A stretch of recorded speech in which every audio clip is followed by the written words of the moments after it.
Hola amigos, bienvenidos de nuevo a mi Story Channel. Tengo el gusto de presentarles una entrevista, la cual me realizaron en un canal llamado Los Poemas del Dragón.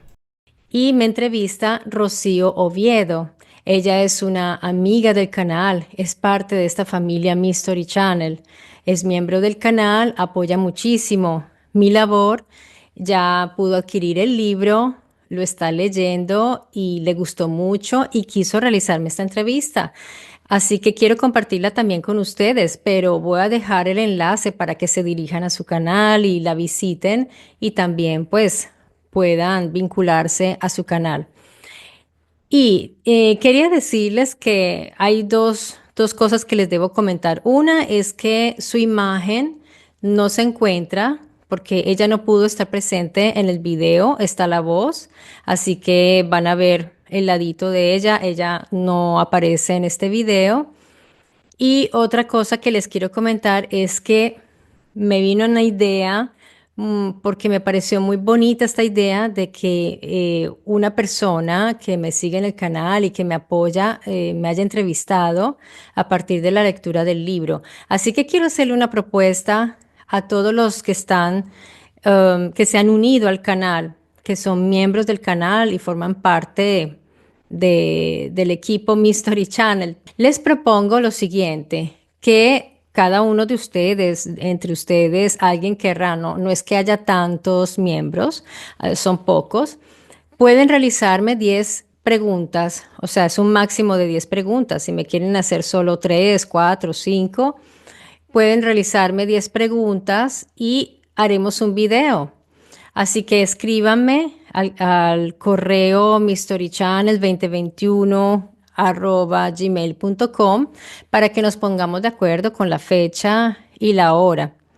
De esa manera, ustedes pueden hacerme las preguntas que deseen y yo quiero compartir ese video para que las otras personas que vienen al canal se puedan beneficiar, porque es muy probable que las preguntas que ustedes estén haciendo se las hagan muchas otras personas.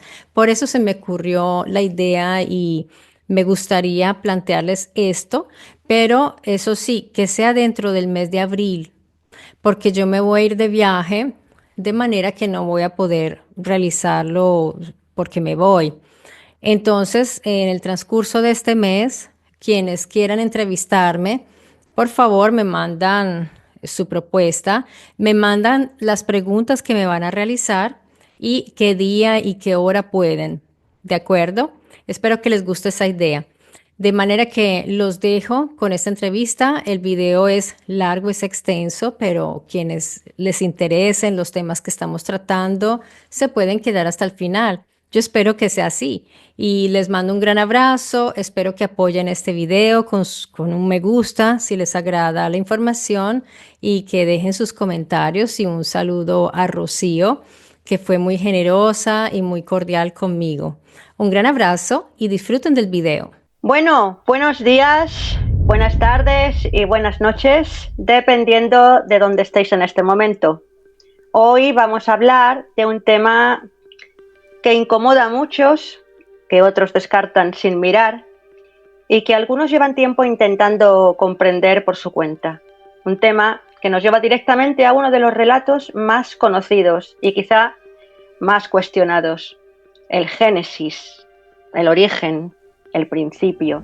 Una palabra la cual ya llama la atención porque ha sido una palabra un poco heredada, ¿no? Por ejemplo, de un nombre griego que estaba intentando describir un texto hebreo interpretado desde la mentalidad de los hebreos, con lo cual ahí ya tenemos un problema, ¿no?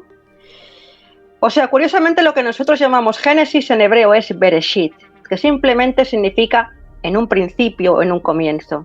Es decir, ya hay una interpretación en el propio nombre. Pero en la vida hay muchos comienzos, muchos Génesis, momentos que nos obligan a detenernos y a mirar de nuevo y a darle la vuelta a todo aquello que creíamos seguro, instantes que marcan un antes y un después. Y de eso venimos a hablar hoy, de lo que ocurre cuando algo se rompe y ya no puedes volver a mirar de la misma manera. Y para esto hoy nos acompaña alguien que decidió ir más allá del relato y acercarse a ese principio. Tenemos a Marta Mesa. Bienvenida a tu casa hoy y cuando quieras, Marta, bienvenida a los Poemas del Dragón. Me encanta ese nombre, Los Poemas del Dragón. Ya, eso inspira mucho. Gracias, Rocío. Yo encantada de este recibimiento tan caluroso de parte tuya y muy contenta de estar aquí contigo, que me hayas brindado este espacio. Pues ya somos dos entonces, que también hacía mucho tiempo ya que tenía ganas de hablar contigo y que nos contaras pues todo lo que tienes para contarnos. Pues nada, preséntate tú misma, tienes la palabra, Marta. Bien, bueno, yo soy Marta. En este momento nos hemos conocido precisamente gracias a Mi Story Channel, que es un canal que estoy gestionando ya desde hace 5 años y pues que hemos formado una linda familia. Pero Marta Mesa, antes de eso, era una pintora, una artista plástica. Hice una carrera de más o menos 15 años, en la cual fui galerista, fui curadora de arte, realicé muestras tanto individuales como colectivas internacionalmente. Y bueno, fue una experiencia muy bella. Luego vine aquí a Italia, formé una linda familia por segunda vez con mi segundo esposo. Entonces, Marta Mesa después hace un camino que la lleva a la investigación, luego a la divulgación y asimismo luego un poco a la filología, a los análisis y todo esto que te estoy narrando, también creadora de contenido, de manera que luego llego aquí a Italia. Y cuando, como muchas personas, cuando nos encerraron a todos en los hogares, que eso para mí fue una experiencia surreal, en esa época llamada la cuarentena, allí fue una época donde tú no te podías mover mucho. Yo seguí pintando y todo, pero descubrí internet prácticamente, porque también en esa época me desconecté de algo que iba paralelo con toda esta historia que te he resumido mucho, que es el contacto con esa organización llamada Los Testigos de Jehová, y pues que en realidad me estaba acompañando desde los 14 años. La historia es muy larga con ellos. Pero en Italia decido abrir este canal ya cuando me salgo de esa organización y finalmente encuentro un mundo, un horizonte enorme, y comienzo a investigar realmente, a estudiar, porque antes yo pensaba que estudiaba la Biblia, que conocía mucho, yo me sentía una gran conocedora de la Biblia, en cambio me di cuenta que no. Fue un gran descubrimiento. ¿Cómo es la Marta, para comprender un poquito así el proceso, cómo es la Marta anterior a los Testigos de Jehová, la Marta durante los Testigos de Jehová, y qué pasa con la Marta cuando rompe con esa secta, religión, llámala como quieras? Lo que pasa es que yo los encontré o me encontraron a mí cuando tenía 14 años. O sea que antes de eso, simplemente una niña, siempre curiosa, pero siempre algo me inclinaba hacia una búsqueda de algo más, desde muy niña. Me encantaba la clase de religión, me encantaba, y yo estudiaba en un colegio de monjas, pero sentía que siempre estaba un vacío. Yo quería saber más, quería más.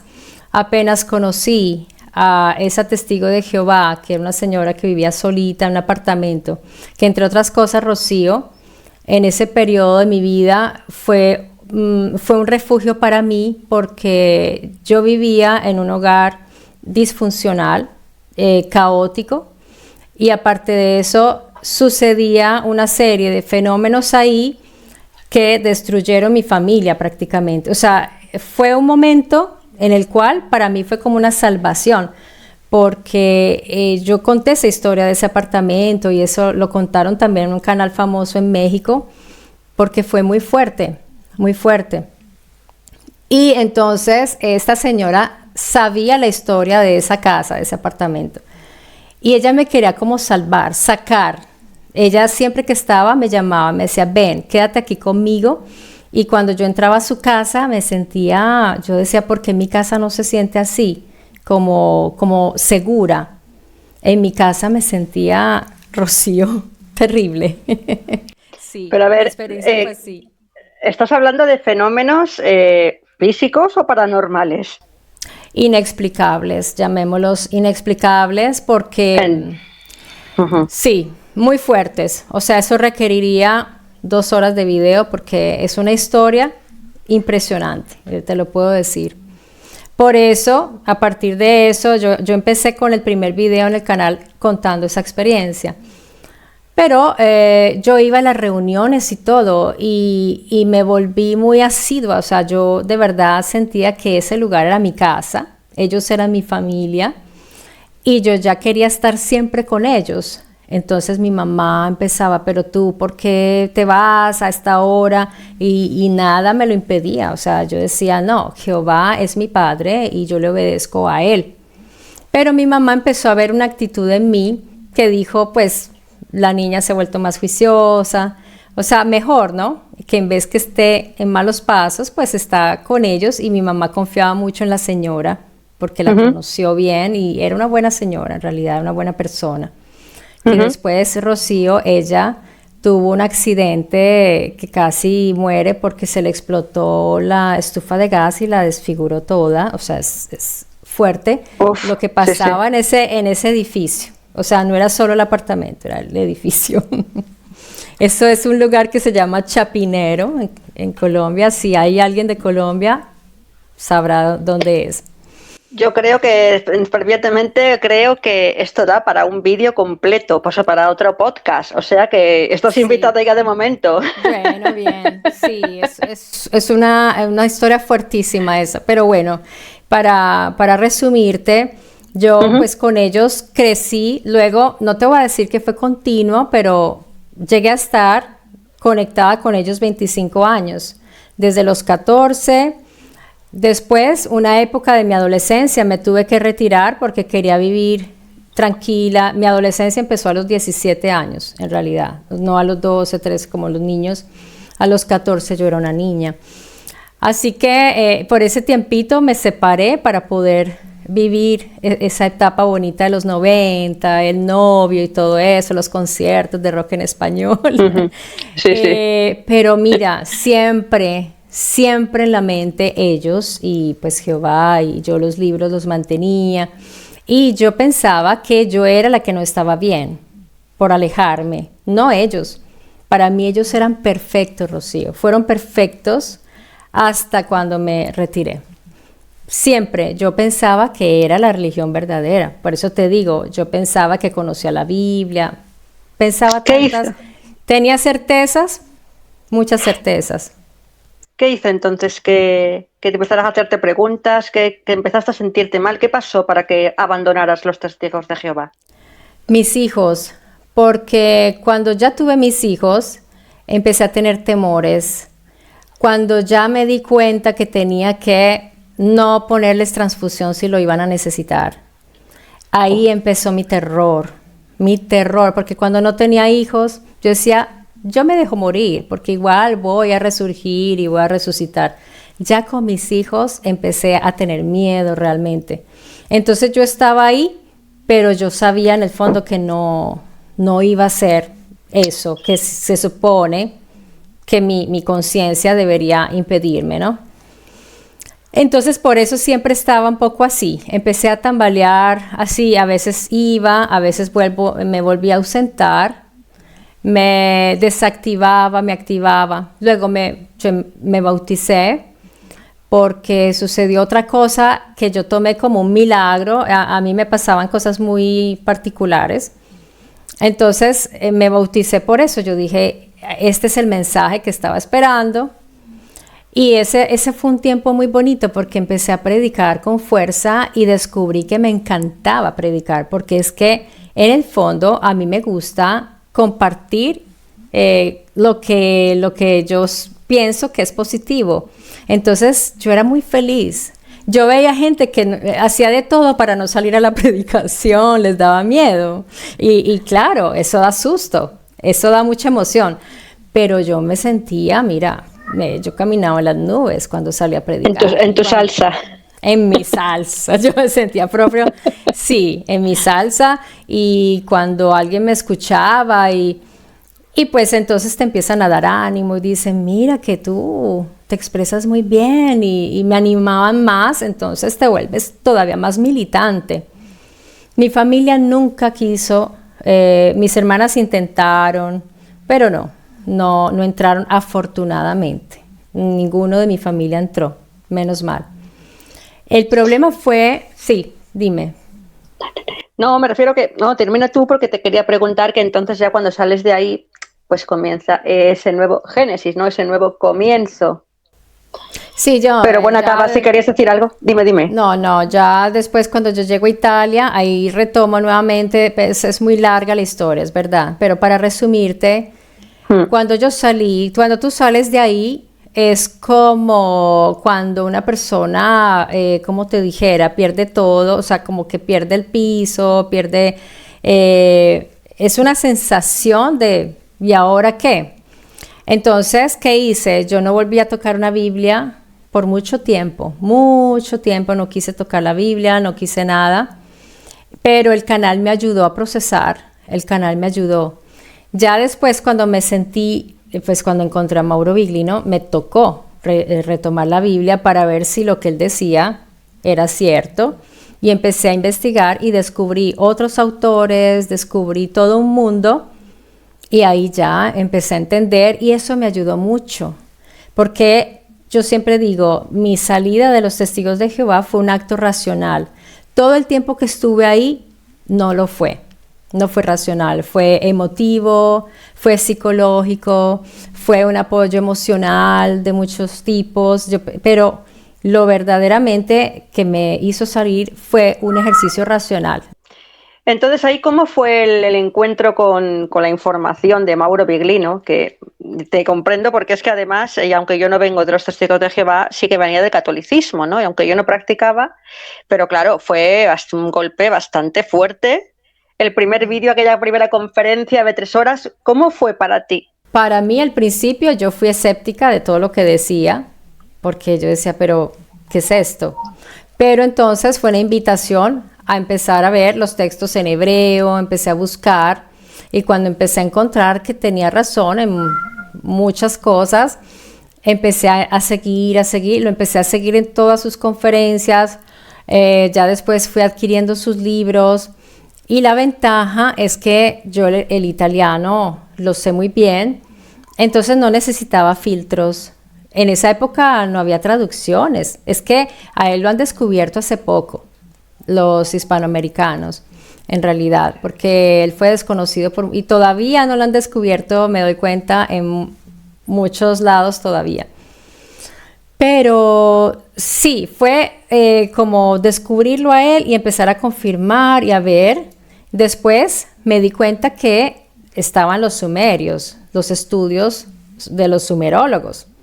Así que ahí, con mayor razón, continué y bueno, así he ido formando ese camino de investigación y de estudio que ahora comparto pues con mi Mystery Family. Bueno, hemos hablado de Mauro Biglino, estamos dando por sentado que aquellos que nos escuchan saben quién es, pero quizá no todo el mundo sepa quién es. Vamos a hacer una pequeña presentación para decir quién es Mauro Biglino. Oh, Mauro Biglino comenzó, a ver, él ya sabía el hebreo, ya conocía el griego, el latín, porque es un estudioso muy aplicado. Él empezó a estudiar con un rabino calificado por la Academia Hebrea y empezó a estudiar con él. Y él tiene seguramente una inteligencia que se ve, porque cuando él empieza a hacer sus conferencias te das cuenta, es una persona muy aguda, tiene una memoria excelente, entonces absorbió muy bien esos conocimientos y empezó a escribir a mano unos cuadernos y él mismo empezó a traducir la Biblia, así, manualmente, con un lapicito. Bueno, Mauro Biglino es muy conocido bueno, aquellos que lo conocen, sobre todo porque tuvo lugar un suceso, ¿no? Que es el que dio pie a que él luego, pues, a motus propio, pues empezara toda esta divulgación, ¿no? Que él hace, que fue que le despidieron de la editorial San Pablo, si no me equivoco. En realidad, él antes de eso, él simplemente traducía porque se apasionó y empezó a descubrir muchas cosas. Entonces él adquirió la Biblia de la editorial San Pablo y encontró muchos errores. Así que él se atrevió, porque de todas maneras no es cualquier cosa escribirle al director de la editorial San Pablo, que tiene vínculo directo con el Vaticano, y decirle con todo el respeto: señor, pues mire, aquí hay unos errores. Y él dijo: ni me responderán. Pues el señor le respondió, es un monseñor, él le respondió y le dijo que quería encontrarse con él, porque empezó a revisar y dijo: esta persona está muy bien capacitada, y se quedó sorprendido. Así que le propuso trabajar con la editorial San Pablo y empezó su trabajo. Y le pidieron, porque él dijo: pues si vamos a traducir, traducimos literalmente como es. Entonces crearon estos libros, que es una línea muy bonita de libros, son varios libros, entre los cuales el Bereshit, y hay varios números, donde él traduce, es una Biblia, ¿cómo se dice? Interlineal del hebreo al italiano, y no recuerdo si también el griego. Está transliterada también. Así que pues es muy valioso ese trabajo, y ellos estaban contentos con él. Había un grupo ahí de personas que realizaron estas ediciones. Él alcanzó a realizar como unos 17 libros, me parece, con San Pablo. Solo que cuando ya él empieza a divulgar, ellos se dan cuenta, y él también dice: no, o sea, no puedo seguir. Pues imagínate, para ellos, pero me imagino que habrán quedado en buenos términos, le habrán dicho: mire, usted siga divulgando lo que piensa, sus interpretaciones, pero no puede continuar a trabajar con nosotros. Y ahí empieza él a hacer sus conferencias, pero sus conferencias era que lo llamaban y decían: Mauro, ¿puedes venir aquí a Basilicata, o puedes venir hacia ciudades? Él decía: bueno, pues ustedes tengan un salón. No cobraba un peso, él iba, y era así, de gente que pues como que le gustaba, interesada, y empezó a ir a hacer conferencias. Y cuando tú haces conferencias, pues te grabas más lo que tú escribes, estás siempre practicando, comunicando. De manera que pues la persona se va entrenando mucho para la comunicación, y ha hecho experiencia desde el 2010 hasta hoy. Él abrió su canal en YouTube y le ha ido muy bien, pero no fue así al principio. Mauro Viglino, su canal era un canalito pequeño, o sea, muy modesto. De un momento a otro, gracias a la divulgación de canales como el mío, que empezamos a traducir. Empezamos a traducir, la gente: ay, pero ¿este quién es? ¿Pero qué está diciendo? Ahí empieza el interés.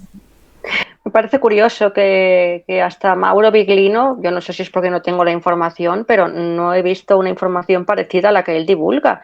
Años atrás me refiero. Sí, y luego sí hay. ¿Sí? En realidad, Rocío, lo que Viglino está divulgando hoy, hace muchos años, desde los años 70 y quizás antes, porque eso fue una cadena. Hubo unos académicos ya desde hace muchos años que empezaron a volver ya como una mirada más literal hacia la Biblia. Estoy hablando inclusive de gente del inicios del 900, así. Fue una cadena de estudiosos y académicos, y después los independientes llegan, tipo como Sitchin, tipo Daniken y otros, que empiezan a hablar y a dar una mirada ya no teológica a la Biblia. En realidad, Mauro Viglino no es el primero, pero él le ha puesto mucha fuerza. Y mira que el público que él tiene en Italia es muy difícil. Los italianos son un público muy difícil. Te lo iba a decir porque además Italia es un país, España también lo ha sido, ¿no? Por lo menos hasta hace pocos años ha sido un país de tradición cristiana y sobre todo católica, pero es que Italia es mucho más, con lo cual es curioso que en el propio centro del país, ¿no? Les haya salido, pues eso, Mauro Biglino allí, pues confrontando todas estas creencias. Por un lado, sí es cierto lo que dices tú, pero sobre todo la parte de los académicos y de la gente que no lo acepta en el circuito son los que más guerra le han dado.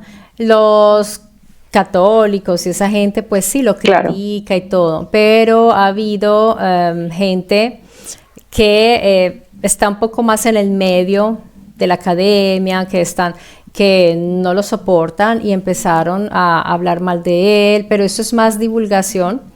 Sin embargo, yo sé que él va a tener una acogida muy grande en otros países, pero aquí ya en Italia ya lo están empezando a apreciar gracias al canal y que muchos jóvenes se han acercado a él.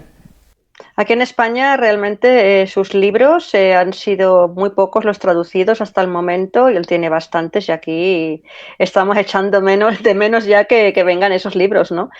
El último creo que ha salido en español, el último que ha publicado, que también lo sacaste en tu canal, si no me equivoco, no recuerdo ahora mismo el título. Sí, el de los dioses, dioses de la Biblia, pero yo te cuento que a ver, un poco también mi presión sirvió, porque yo le decía mucho a Elisabetta, su representante, le dije, Elisabetta, ¿cómo es posible que no traduzcan? Me dijo, Marta, tú no sabes cómo es difícil eso. Entonces yo les hice la cabeza así, mira, yo hice videos, yo le mandaba, le decía, dile a Mauro que tiene que, y mira. Sí, sí dio resultado. Un día me escribió toda contenta, me dijo, Marta, mira, ya contactamos a un traductor, pero pues un académico de español, pues quién sabe eso cuánto les costaría, porque ella me dijo, no puede ser cualquiera, o sea, él cura mucho sus libros, es muy cuidadoso con la edición ahora abrieron su propia editorial, pero algo que sí me da sentimiento un poco con ellos es que pareciera que el público hispánico, o sea, no como que no es tan importante y eso sí me tiene molesta. ¿Sabes por qué? Porque noto que le dan mucha prioridad al inglés. Y pues yo soy un poco, yo digo, con tanta gente en el mundo que habla español, Rocío, es que exactamente. Es impresionante. La gente que habla pues inglés, sí, son bastantes, pero el español debería ser muy, muy importante. O sea, debería, sí. Todos sus libros, es que yo pienso, están perdiendo un campo enorme.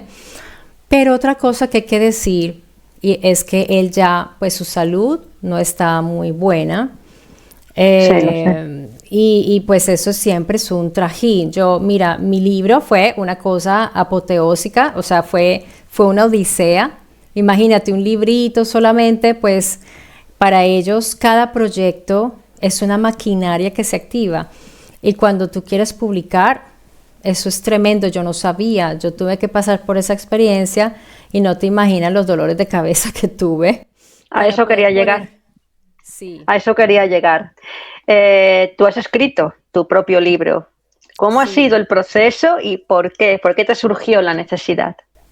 Pues imagínate que ya después de mucho tiempo del canal, mi hermana y mi esposo me empezaron a decir, pero tú tienes una cantidad de información que es muy buena y hay gente que no ve tus videos más antiguos, ¿por qué no compilas todo y haces un libro? Y yo, ¿un libro? Pues yo no me imaginaba jamás escribir un libro. Sin embargo, yo siempre he escrito, pero he escrito para mí, o sea, cosas muy como pensamientos sobre distintas áreas. Y a la larga a mí me gusta. Así que ya después dije, pues, ¿por qué no? Y entre video y video es dificilísimo porque a mí el canal me absorbe muchísimo tiempo, pero no sé cómo lo hice, Rocío, si tú me preguntas. Así hubiera tenido ya muchos archivos, yo no sé cómo hice porque tenía que hacerlo antes de mi viaje en Colombia. Lo hice como como en 2 o 3 meses. Eso fue absurdo, o sea, fue una cosa que yo no sé si podría repetir hoy. Ahora estoy escribiendo el segundo porque yo quiero que el Código Mystery sea una serie. Aquí Ahí tenemos el está, libro. Sí, lo he ahí comprado, por está. supuesto. He leído lo que he podido hasta ahora y bueno, ahora mismo entraremos Es que en el es, tema que nos ocupa, sí. que es maravilloso. El libro es súper interesante. Mira, ya os habéis dado cuenta, los que nos estáis escuchando, que aquí yo soy una ignorante en estos temas. Estáis escuchando cómo habla ella. Aparte de lo educado y lo amable que es, se le nota que sabe muy bien de lo que habla y al final yo aquí soy una humilde entrevistadora, con lo cual vamos a seguir porque tenemos ganas de saber mucho más. ¿Cuáles han sido tus referentes principales? Mauro Biglino, por supuesto, pero ¿cuáles han sido tus referentes en este libro, a la hora de escribir el libro? Esa es la pregunta pesadilla para mí. Porque yo, Rocío, tengo un caos. Mira, a mí me preguntan cuáles son los autores y empieza como una especie haz de cuenta, como un malabarismo mental, porque yo tengo autores, depende también, o sea, yo miro mucho, por ejemplo, a veces tomé todos los sumerólogos, que ya los conocemos, Petinato, Kramer, Peinado, y también ahí incluía Sitchin y otros, con asiriólogos, pero yo tengo un problema gravísimo que es la memoria, es gravísimo para mí. A veces sé, por ejemplo, qué libro es, no recuerdo el autor, o recuerdo el autor, no recuerdo el título, y voy allá atrás y empiezo a buscar y pierdo tiempo porque soy caótica, no organizo por temas o cosas. He tratado y porque después un libro termina por ahí, por allá, eso es terrible, la manera en que sí, eso lo tengo que confesar. Pero en el canal sí he dado referentes, o sea, he dado referencias de autores según la temática, porque son distintos. Y hay, por ejemplo, elementos que me gusta de un autor, pero no todo, y hay elementos que me gustan de otro. Por eso yo no recomiendo un autor porque es como si yo estuviera de acuerdo con todo, me gustara todo. No, ese autor es bueno para un pedacito de lo que estamos estudiando, ¿ves? Y este autor, entonces ¿qué hago? Yo lo cito cuando estoy diciendo, por ejemplo, fulano de tal ha hecho esta etimología acá y dice, opina, porque es interesante que lo sepan, a veces ni siquiera yo estoy de acuerdo con eso, ¿ves? Entonces, es complejo, es algo muy complejo. Yo una vez sí di una serie de bibliografías, pero ese video no lo ve nadie. Es que ese es el problema. Esos videos se van quedando ahí y la gente me pregunta, ay, pero tú no das bibliografía. Yo sí hice un video precisamente para hacer solo el video y ya. Y de vez en cuando lo voy actualizando porque llegan nuevos autores y todo. Bueno, tú al final encontraste un orden en tu caos, ¿no? Y bueno, ahí está tu canal y está tu libro, ¿no? Que al final, pues mira todo. Eso, por eso mi libro, yo me siento orgullosísima porque es como detener todo ese atomismo ahí en movimiento, ahí está. Ay, eso me da como una tranquilidad de, ok, ahí está. Luego retomaré el otro y lo mismo. Me siento tranquila por eso, ¿no? Que ya no están todas esas ideas, toda esa información como una locura. Es un Bereshit, es un bara, Totalmente. perdón, es un bara. Es Ajá. eso, bara, organizar y clasificar, organizar, ordenar. Bara, eso es. Para nuestros oyentes, cuando leáis el libro, si es que lo queréis comprar, de verdad que os lo recomiendo muchísimo. Vais a encontrar muchos términos muy bien traducidos. Marta tiene un conocimiento autodidacta brutal en este tema, o sea que vais a disfrutar muchísimo, muchísimo con esto. Vamos entonces a este nuevo Génesis. Ya hemos hablado del Génesis de tu libro, cómo empezaste a escribirlo, tus referentes, lo que te costó. Y ahora vamos a entrar ya en materia, y es en el propio Génesis, del cual hablas en tu libro y de muchas más cosas, pero hoy vamos a enfocarnos, ya que se titula así el podcast, ¿no? El Génesis, en esto, en el principio. En los Génesis. En los Génesis. Exacto. Primero que todo, ya en la Torá ya encontramos más de un Génesis, que eso es algo pues que recientemente quise aclarar en el canal, porque cuando la gente lee el Génesis del capítulo 1 en adelante, piensa que está viendo una historia continuativa y que es una sola. Y resulta que ya a partir de Génesis 2:4 ya encuentras otro. Los llaman tradiciones.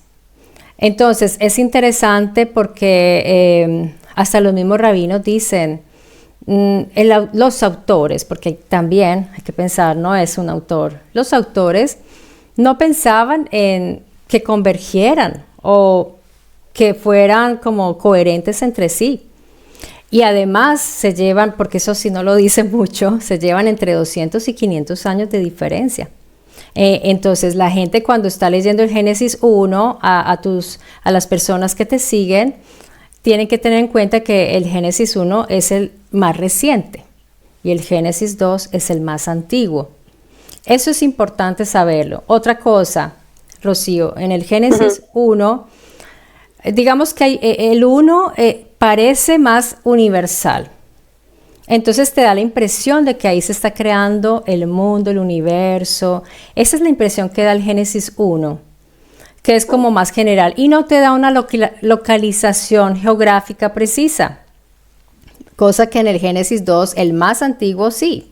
Ahí te dan pistas de dónde posiblemente estaba ese Gan Eden, que es un recinto cerrado, protegido. En la época cuando se empezaron a escribir estas narraciones, que muy probablemente son memorias muy, muy antiguas, el Gan Eden era visto como un lugar recintado. Entonces no era propio un territorio infinito. Esa, por ejemplo, es una diferencia que yo noto entre los libros de la Torá y las narraciones sumerias. El tema es, para que la gente no se haga un lío, la gente que nos escucha, es que, resumiendo, hay una gran diferencia, no a primera vista, pero para quien entienda un poquito, quiera escarbar más, hay una gran diferencia entre la Biblia que nosotros conocemos. Yo tengo, por ejemplo, aquí la Reina Valera de 1960, que es bastante común aquí en España, y narra pues lo que se supone que es el principio, ¿no? El Génesis, el Bereshit, que llaman en hebreo. Y no tiene nada que ver del libro del que supuestamente viene, que es lo que estamos diciendo, que es el Tanaj, ¿no? La Torá, el Tanaj. Yo soy una ignorante, ya te digo, en estos temas. No entendí. O sea, tú estás diciendo que el Génesis de la Biblia de Reina Valera se fundamenta en la Torá. Se supone, sí. Pero tú quieres decir que es muy distinta la narración. Claro, que es distinta la narración, ¿no? Me refiero que la traducción. Ah, ok. A eso me refiero. Para encontrar una traducción fidedigna con la lengua hebrea, pues tienes que ir a los textos académicos. No hay nada que hacer. Y hay muchos textos académicos que son los que estudian los rabinos. Ellos sí leen esos textos realmente y eso son lo que ellos discuten. Cuando uno va a buscarse una traducción más o menos buena o decente, que sea comercial, porque es que si tú te vas a las Biblias académicas cuestan un jurgo de dinero. Pero ¿sabes qué te digo? Que la del Nuevo Mundo no está tan mal, porque yo la he estado revisando, la desempolvé, mira, es viejísima, esta Biblia era la que yo usaba en la predicación. Pues te digo, a la gente no le gusta porque es hecha por la Watchtower y les da miedo que sea demasiado sesgada, pero te cuento que ellos sí respetan la literalidad hebrea.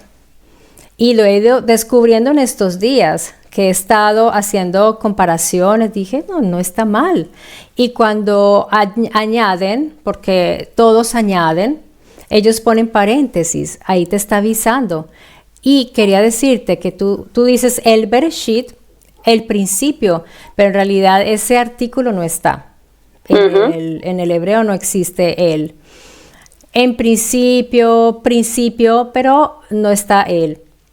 Entonces, eso era lo que yo planteaba el otro día. Puede haber muchos principios y eso guardaría coherencia, tendría coherencia con las narraciones védicas, que son muy interesantes, que yo invito a todos que las empiecen a conocer, porque ahí no hay ese proceso teológico al que han sometido los escritos hebreos. Hablas del Mahabharata y todo esto, Sí, ¿verdad? sí, de la tradición hindú. Es bien interesante que ellos, pues, cuando hablan de esos inicios, si tú vas a mirar, ahí hay realmente una coherencia con las teorías de la astronomía actual. De esas teorías que se han ido construyendo con el tiempo. Así que la Biblia no está lejana de esas teorías de la ciencia. Lo que pasa es que han cambiado. Cuando tú quitas o pones cualquier cosita, así que no sabemos cuántos principios ha tenido el universo que conocemos.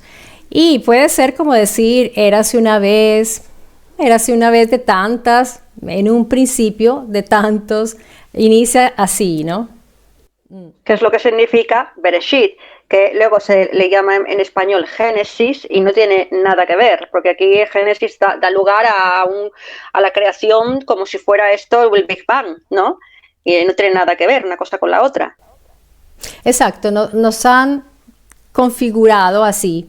Cuando nos hablan del Génesis ya pensamos, y cuando empezamos a indagar realmente, a profundizar, nos damos cuenta que ahí se está hablando de unas situaciones muy concretas, de una real organización de una materia ya existente, de unas especies que ya estaban. Entonces, estos llamados Elohim están empezando a organizar un lugar. Y bueno, como te digo, vamos siempre a encontrar diferencias entre Génesis 1 y 2 que son interesantes. Porque, por ejemplo, en el 2 es Yahvé. Ahora, recordemos también, ¿no? Antes de continuar, que Yahvé lo han introducido en el Génesis, lo han incluido en el Génesis, pero muy probablemente no era Yahvé, sino que eso fue ya posterior, cuando se introdujo Yahvé en toda la Biblia, prácticamente en todas partes, para unificar. No sabemos quiénes eran los Elohim del Gan Eden, y yo tengo serias, digamos que pienso que hay una gran posibilidad de que fueran otros, los Elohim que organizaron, que empezaron a construir el humano, y que organizaron esa fauna y le enseñaron al humano a sembrar, y todo esto, a cuidar los animales, eran otros, de las narraciones que vienen después con Israel, la formación de Israel y todo. Entonces, lo que me estás diciendo, lo que nos estás contando, Marta, es que la creación del hombre en el Génesis, que en la Biblia se narra como algo que está hecho desde cero, tú lo que estás diciendo es que en realidad, bueno, tú y Mayuri, ¿no? Y todos los autores estos en los que te basas en tu libro, es que lo que hicieron estos seres llamados Elohim, que la palabrita también tiene guasa porque también es muy discutida por el tema del plural, el plural majestático y todo esto, lo que hicieron fue moldear, digamos, a su gusto algo que ya existía, no desde cero. Exacto. A ver, toca, si queremos ser asiduos al texto, pero al texto real, o sea, al texto como lo han escrito, debemos quitarnos esa palabra crear, porque ahí no se creó nada. En realidad ya había animales, ya había una cantidad de elementos, ya estaban. El humano tampoco fue creado, fue construido, fue modelado. Al Adán lo moldearon, lo modelaron, porque ellos usan términos distintos para Adán, y a la Hawa, que es la femenina o la mujer, a ella la construyen. Y eso es una maravilla, Rocío, porque mira que yo siempre digo, y quiero invitar a todos tus amigos del canal a que vayan a las palabras. La palabra es la clave de todo.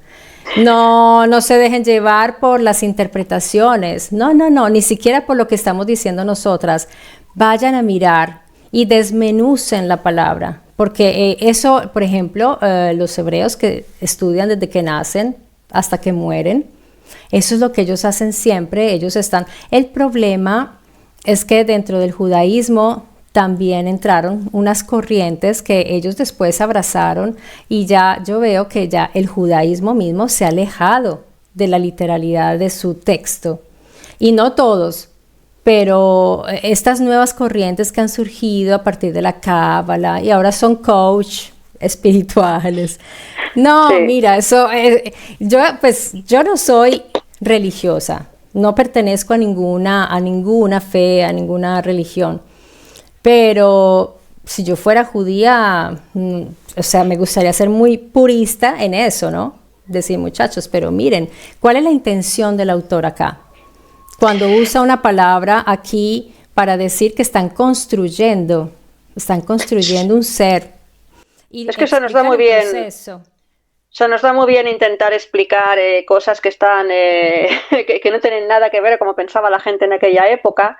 Además, el Exacto. hebreo, sí, se nos da muy bien reinterpretar y modelarlo a nuestro gusto y a nuestra época, y eso es absolutamente imposible. Yo entiendo, y que hoy te digo, bastante ignorante en estos temas, pero hasta ahí llego, ¿no?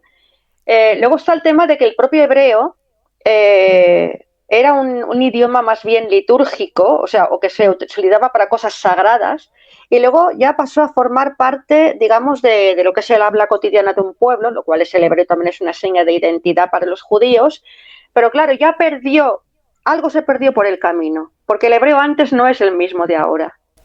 Bueno, ahí ya te tengo que decir algo.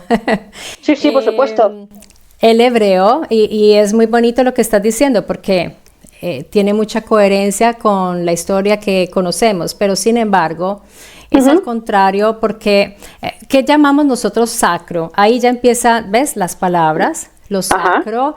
Entonces, toca volver a ver todo esto con unos ojos nuevos, renovados, para Uh-huh. poder llegar al núcleo del significado. No se trata de convencer a nadie que lo vea como nosotros, pero sí de empezar a quitar velos teológicos. Entonces, lo sacro, lo sagrado era una lengua reservada para ciertos, sí, los rituales. Uh-huh. Había rituales porque cuando tú repites una acción, es un ritual. ¿Y para qué te sirve el ritual? Para recordar. Cuando tú repites una acción, estás recordando. Y como Yahvé era tan exigente, ellos tenían que repetir siempre. ¿Por qué?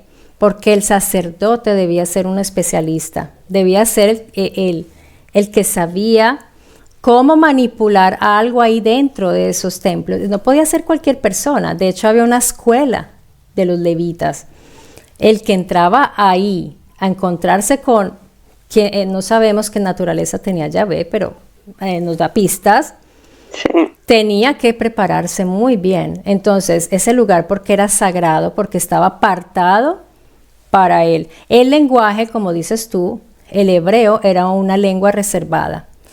Y yo creo que hay muchas claves ahí, porque empezando por el mismo tetragramaton, eso es un misterio, no sabemos Uh-huh. de dónde viene, qué significa realmente, qué activara, no sabemos, pero es interesante, no sabemos ni cómo se pronunciaba, pero estas personas, como te digo, venían muy preparadas para manipular todos los elementos que estaban dentro.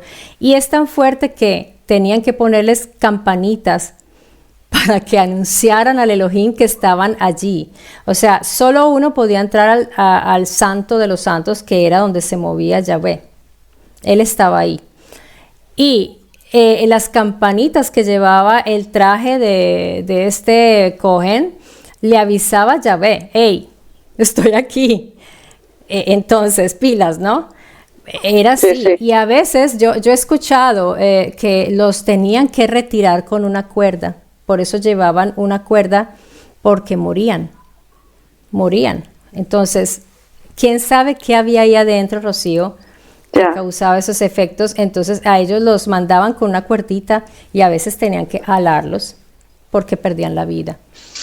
Lo que Dime, se dime. mueve allí, si lo vemos con ojos de espiritualidad, entonces, pues ya no hay nada que hacer. Pero si queremos ver estos sucesos como algo realista, entonces es más interesante todavía porque nos puede hablar de que ahí sucedían cosas interesantes realmente.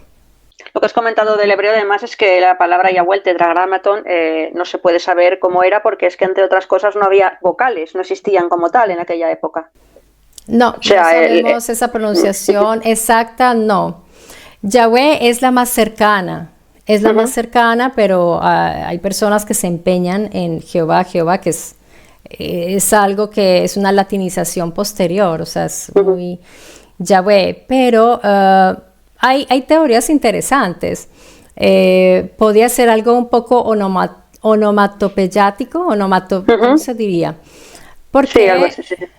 podía ser un sonido, algo que pudiera quizás significar otra cosa.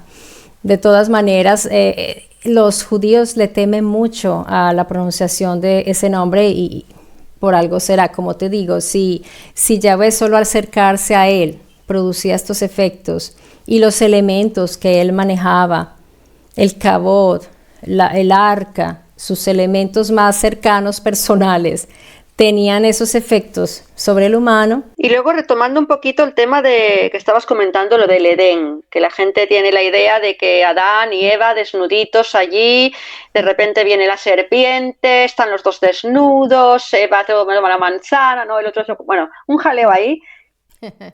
¿Qué es lo que pone realmente en ese Génesis que habla de, pues, de este acto en particular?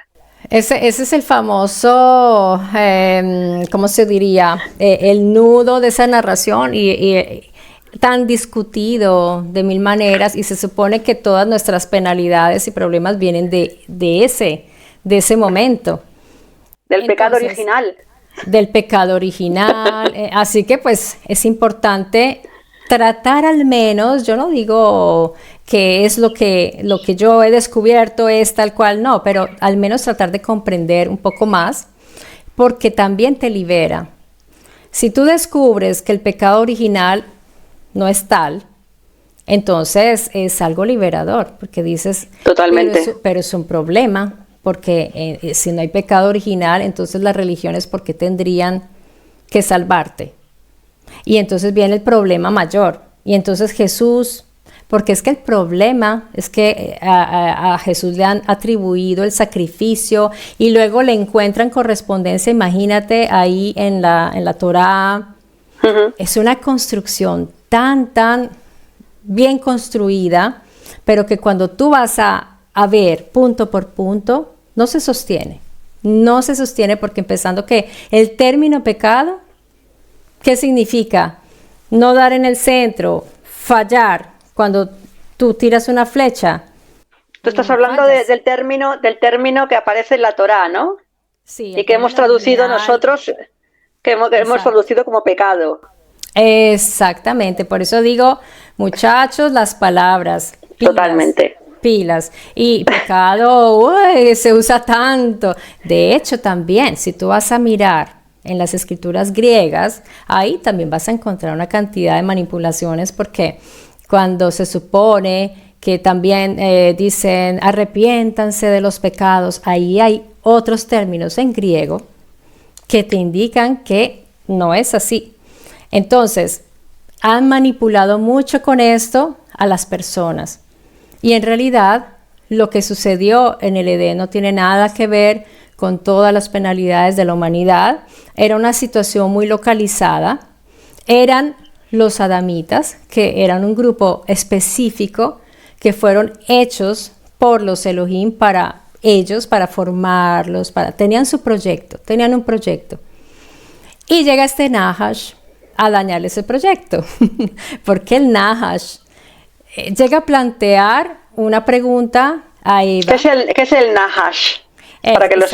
Exacto, porque Nahash, que se traduce como serpiente, pero en realidad a la serpiente le han dado ese nombre porque parece, para otras culturas es sabia, el animalito, ¿no?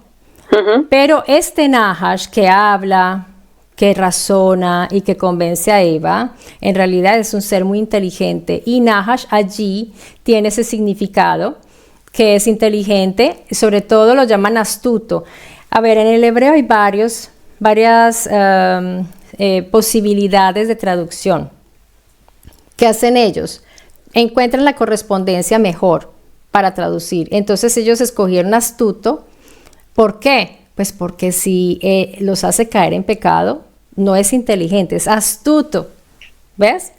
Entonces, ¿yo qué escojo si quiero promover teología? Yo no escojo sabio, no escojo inteligente, conocedor, porque todo eso es Nahash.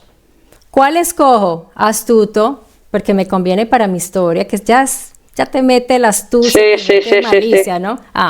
Entonces ya te la imaginas, pues, el astuto que le dice a ella. Pero mira, que ¿cómo así?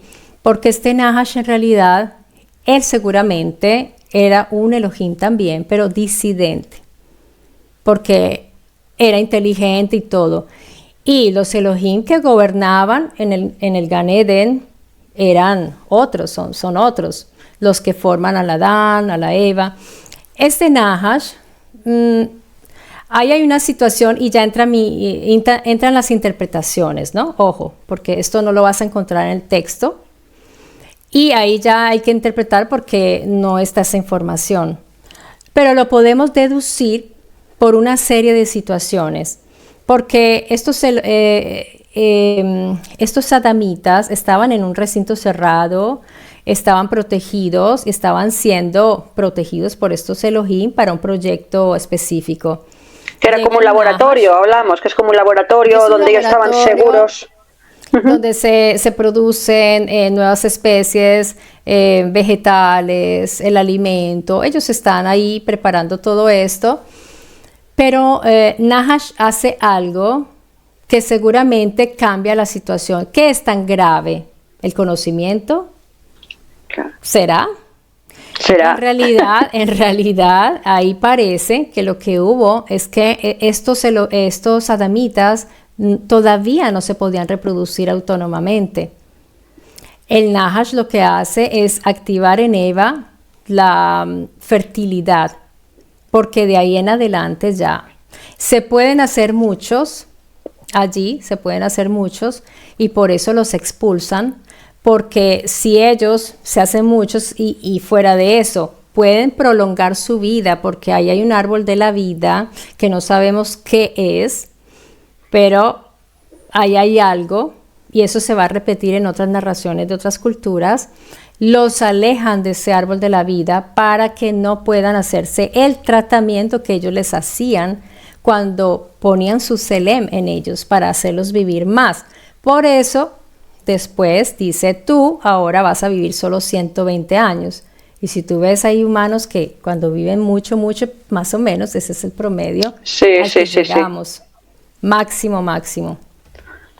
Así es. Que es interesante porque la idea es que tiene más lógica pensar que los expulsan por una prevención de que no sigan prolongándose la vida ahí dentro, se hacen muchos, es peligroso. Eso me recuerda, perdona Marta, a una narración de Egipto, cuando el faraón egipcio dice que los hebreos han llegado a ser demasiados y que eso también tiene cierta similitud, ¿verdad? En esta narración de Egipto. Sí, y recuerda también esa aglomeración que hubo en la Torre de Babel. Entonces los Elohim nunca han querido que se unan mucho. De hecho, cuando tú ves en las dictaduras, el humano también lo sabe y prohíben como que se reúnan grupos. No les gusta porque es peligroso. El ser humano puede ser peligroso cuando se une. Claro, peligroso para ellos. Peligroso para ellos, para los líderes o los dictadores, exacto. El tema de las palabras que comentabas antes es muy importante, porque es que esa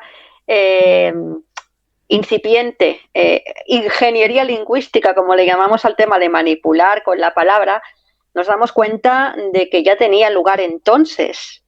Y que el tema Claro de que la sí. perversión de la palabra, el tema de no conocer los orígenes, de cuándo fueron las cosas, de cómo eran las personas en aquella época, al final lo que ha hecho es que desvirtuemos absolutamente todo, pero sin embargo seguimos viendo ese patrón de división que tan alegremente adoptamos, ¿no? Alegremente entre comillas, ¿no? O sea que al final es importantísimo esto que comentas del tema de la etimología, de saber el origen de las palabras, de ir al origen, por lo menos al origen más antiguo que podamos llegar, que está ahí a nuestro alcance, y aún así, pues mucha gente sigue pues creyendo cosas que no, pues que ya vemos, ¿no? Como están religiones, pues como el Islam, por ejemplo, que son muy cerrados, en Mm. reinterpretaciones forzadas para hacer que coincidan con ciertas cosas, y al final todo tiene que ver con la palabra. Y el problema también es que cuando se crean tradiciones o religiones, pues la gente no pone en duda lo que te dicen. Eso me pasó a mí, así que lo digo por experiencia propia, que Sí, sí. tú no te atreves ni siquiera a cuestionar lo que te están diciendo. Ese es el problema. Así que a ellos no les conviene que las personas descubran el origen de las palabras, las etimologías, y ahora tienen un grave problema porque cualquier persona como tú, como yo o cualquiera que nos escucha puede ir a internet, y esto es algo que yo los animo a que lo hagan, a buscar la etimología de las palabras, los significados, los orígenes, está a la mano, ahora sí. No Entonces, el pues origen ya. latín, no el origen latín y griego, que por supuesto está y es muy fácil de acceder, pero en el caso que nos ocupa, que es el Génesis, tendríamos que irnos también a lo que significa ese término o de dónde salió en su origen, que es la Torá o el Tanaj Claro, hebreo. encuentras interlineal, lo encuentras por Exacto. internet ya. Que eso no existía hace unos años, era muy difícil tener acceso.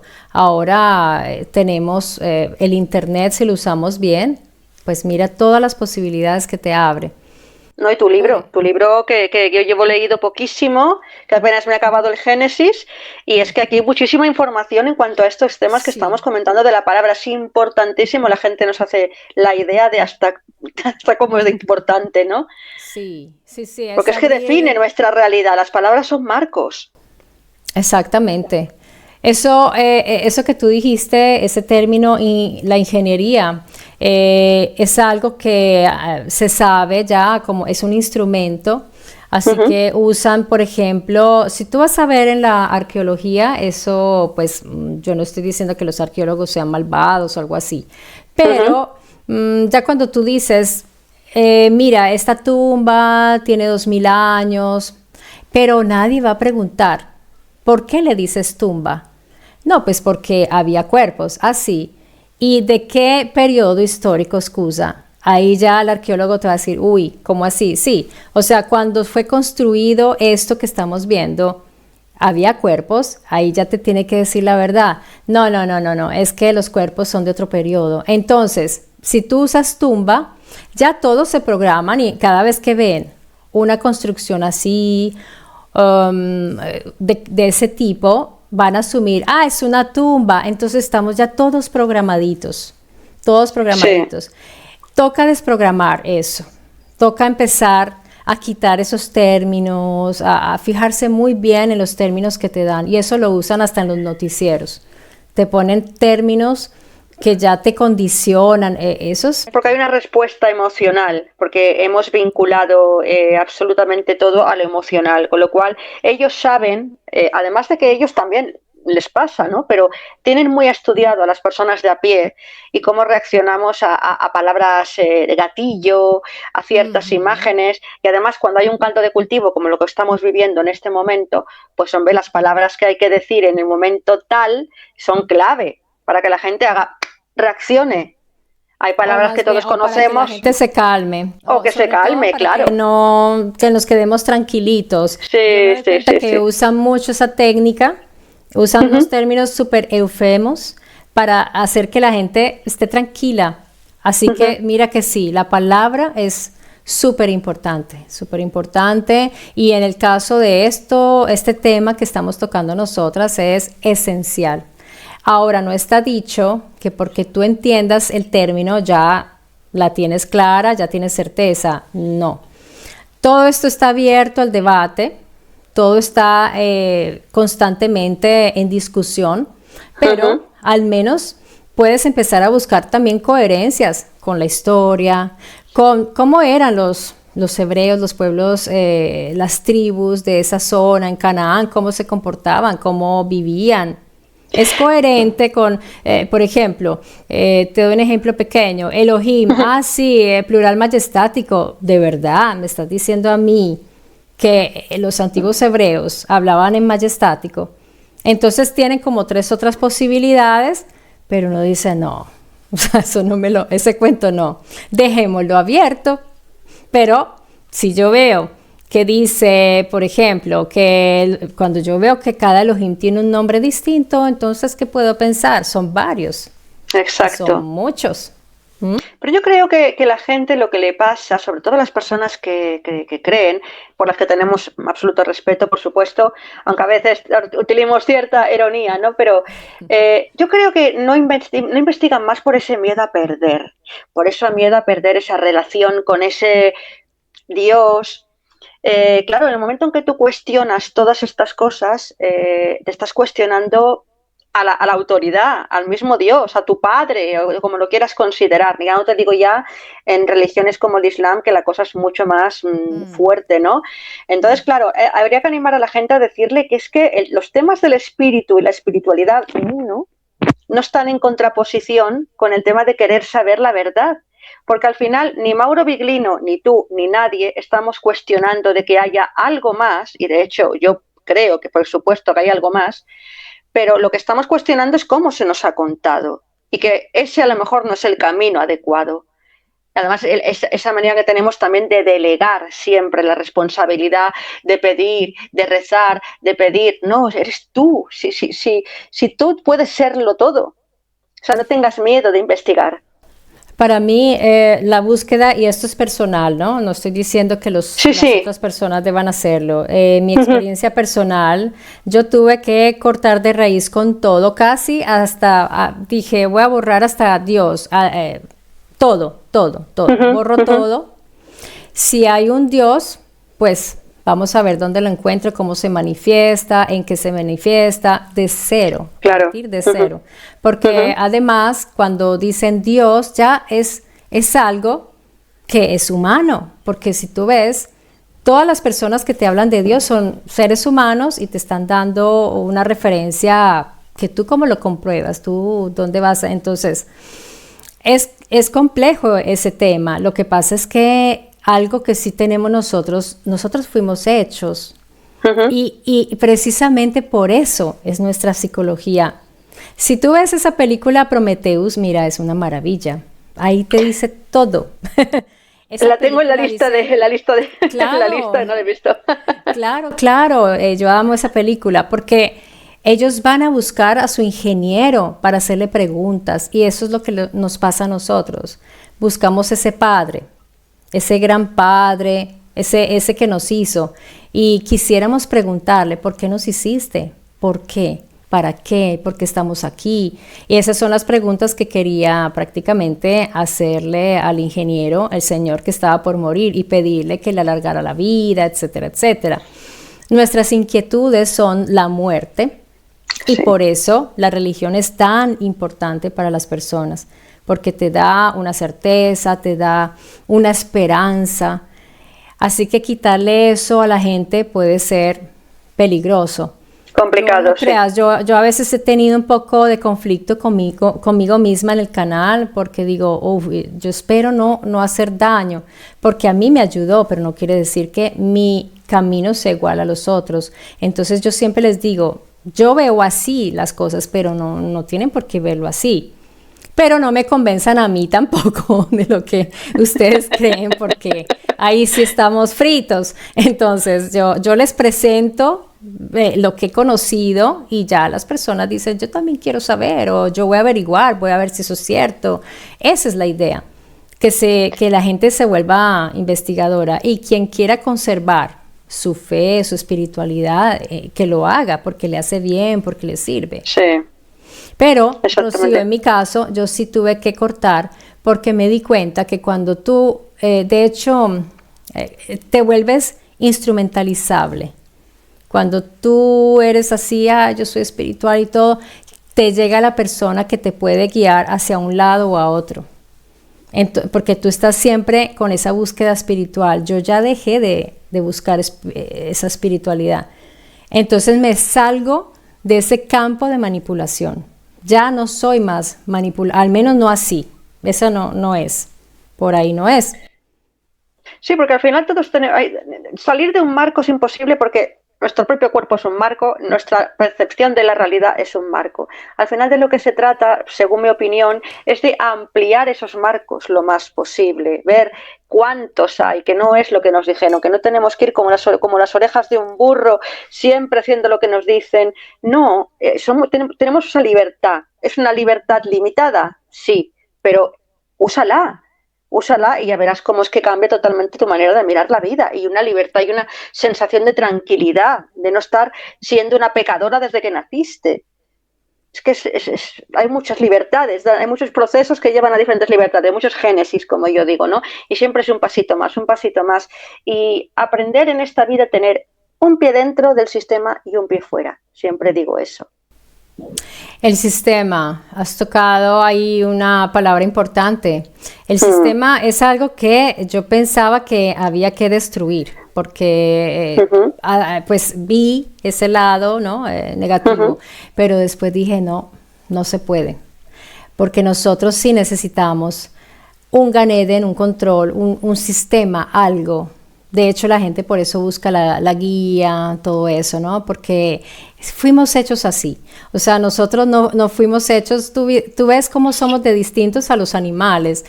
Por ejemplo, mira los animales salvajes, lo independientes que son, el lobo estepario, animalitos que ya saben para dónde van y todo. Nosotros sí necesitamos el padre o algo.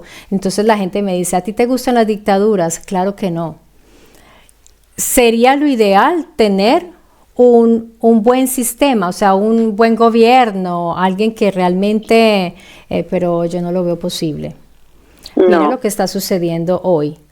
Pero uno dice, o es el uno o es el... ¿A cuál escogemos? ¿Cuál es el menos peor, como decimos nosotros? Porque estamos en una situación, la situación geopolítica de este momento... Es complicadita. Es complicadísima y comentar algo te caen todos encima o de un lado o del otro, porque la gente toma su posición y defiende esa posición.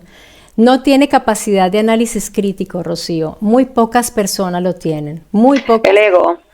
Tienen la capacidad, sí, de salirse, de mirar y decir, caramba, esta es la realidad. Esta es la realidad. El ser humano necesita de un sistema.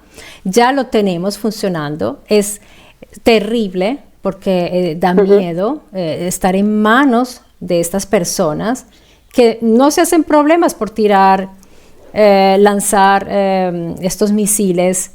No se hacen problemas. Entonces, no, la historia parece ser un patrón que se repite. Lo curioso es que se nos explica mal y nunca aprendemos de ella. Ya no vamos a hablar de temas de reencarnaciones, ni que el velo, ni que no recordemos vidas pasadas. No, ya tenemos la historia que estamos viendo, que es algo que se repite, que siempre acabamos haciendo lo mismo. Civilizaciones que caen, la cosa se tranquiliza un poco, vuelve a resurgir, nos volvemos a confiar, vuelve a empezar de nuevo todo. Y para mí, mi opinión es que estamos en un fin de ciclo. Es muy posible. De hecho, hay una posibilidad que nosotros hayamos venido también de Marte, porque Marte una vez fue como la Tierra. Entonces, eso es una visión fatal, o sea, eso es terrible. Pero hay personas que están empezando a investigar y dicen, mira, ahí hubo agua, hubo ríos, hubo vida. ¿Cómo se fue la atmósfera? Yo estuve mirando cómo fue ese proceso, porque está muy conectado con los sumerios, así que ese es el posible futuro, ¿ves? Si no tenemos cuidado, pero el problema es que tenemos esos líderes y cómo hacemos nosotros para manejar eso, y nosotros no nos unimos precisamente por estas divisiones de tomar posiciones, y a ellos les conviene eso, formar esos frentes Yo veo eso en YouTube, ¿te das cuenta? Los que están con Trump, los que odian a Israel, y cuando odian a Israel, entonces son capaces de amar el Islam solo por estar en contra de Israel. Entonces yo odio a Trump, pero no se dan cuenta de ese mecanismo de lo que se está moviendo ahí, ¿ves? Entonces nosotros estamos en el medio y eso es... Exactamente, eso es sí que lo es. Bueno, y ya llegando al final, ¿quisieras decir algo más de lo que es el tema del Génesis o quieres aportar alguna cosita más? ¿O ya nos despedimos? Hasta la próxima, que va a ser pronto. Yo lo que quisiera decirle a tus amigos es que los animo a que investiguen mucho, se necesitan personas que empiecen a tener una crítica, una autocrítica y crítica también respecto a todo. Se necesitan personas que investiguen, personas que empiecen a interesarse para empezar a liberarnos un poco, como dices tú, dentro de nuestros mismos límites, porque nosotros tenemos una libertad muy limitada. Eso no lo podemos cambiar. Tendríamos que cambiar nuestra propia naturaleza. Luego lo que haya después, cuando abandonemos este cuerpo, ya no sabemos. De esto no estamos hablando hoy y Mauro Biglino lo dice muchas veces en sus conferencias. Yo no tengo nada que ver con el tema de si hay un Dios, de hecho creo que él cree que Jesús de Nazaret existió. ¿Estoy en lo correcto? Sí. Con lo cual no tiene que ver con creencias, tiene que ver con cosas que hay que revisar, que es bueno revisar, pero eso no te va a sacar de tu propia creencia de que hay algo más y que tú estés en comunión con eso.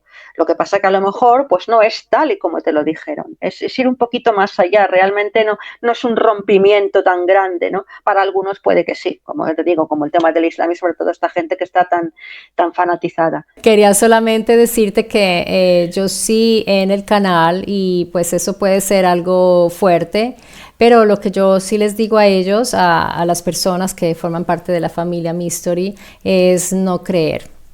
Yo les digo, no crean, si quieren buscar su espiritualidad y todo, búsquenla, pero eso es distinto. Es que la espiritualidad tampoco creo que sea, yo no pienso que sea una creencia, la espiritualidad, va más allá. Tampoco. Va más allá que eso. Yo les digo, no crean, busquen, investiguen para saber y conocer. Y a partir de eso sí se puede formar la espiritualidad. Y yo siempre lo he dicho, para mí la espiritualidad es escribir, cuando expreso mi amor hacia otros, esa es mi espiritualidad. Cuando abrazo mis gaticos, cuando abrazo mis hijos, estoy en compañía de mi esposo, es eso. No pienso en una trascendencia y lo de que seamos espirituales, seres espirituales, eso lo pongo mucho en discusión y digo, bueno, investiguemos a ver si es verdad. Si eso es verdad, de algún modo se puede investigar. Exactamente. Bueno, pues lo dejamos así, Marta. Bueno, encantadísima de que hayas estado con nosotros. Te invito, por supuesto, porque hay mucho más que hablar a otra convocatoria, aquí en los Claro poemas sí. del dragón, porque hay mucho aquí en tu libro de qué hablar. No se va a ver el vídeo, pero bueno. Sí, excelente. Y nada, y decir a los oyentes que se acerquen a Mystery Channel, un canal interesantísimo. Ya habéis escuchado a Marta cómo habla, la prudencia y la educación que utiliza en sus argumentos, ¿no? Y está muy bien fundamentada, os vais a dar cuenta todavía más cuando veáis sus vídeos y, por supuesto, cuando leáis este maravilloso libro que a mí me está fascinando. O sea que nada, Marta, mil gracias por tu presencia, por tu tiempo y por todos tus conocimientos. Gracias a ti y me encantó conocerte, muchas gracias por este espacio que me brindas y quiero mandarle un abrazo grandísimo a todas las personas que vienen a visitarte y hablaré de tu canal en el mío para que vengan a ver la entrevista aquí a tu canal. Entonces, pues, bueno, no es mi canal, es el canal de Karel Nodin, que es de los poemas del dragón. Yo soy una colaboradora, aunque él dice que yo soy de una dragona. Qué lindo. Bueno, sí, bueno, aquí hablamos de dragones, ¿no? Pero bueno, sí, de los dos, el canal es... Solo quiero dejar una puerta abierta. Sería interesante hablar sobre, porque en el Génesis ahora me viene en mente, en el Bereshit se habla acerca de las bestias salvajes Quién sabe si ahí entren los dragones, no sabemos. Quién sabe si como una de esas especies estén allí, escondidos en las bestias salvajes, quizás. Y en un próximo episodio me encantaría hablar, que además es una cosa como muy manida, el tema del arca de Noé y todo aquello que entraba en semejante... Ya, sí, sí, interesante, aunque yo tengo una idea del arca muy distinta a la tradicional. Sí, sí, yo también. Ah, qué bien. Bueno, pues Un Marta, lo abrazo, dicho, un Rocío. abrazo y hasta la próxima. Muchas gracias. Chao, gracias. Chao, chao a ti.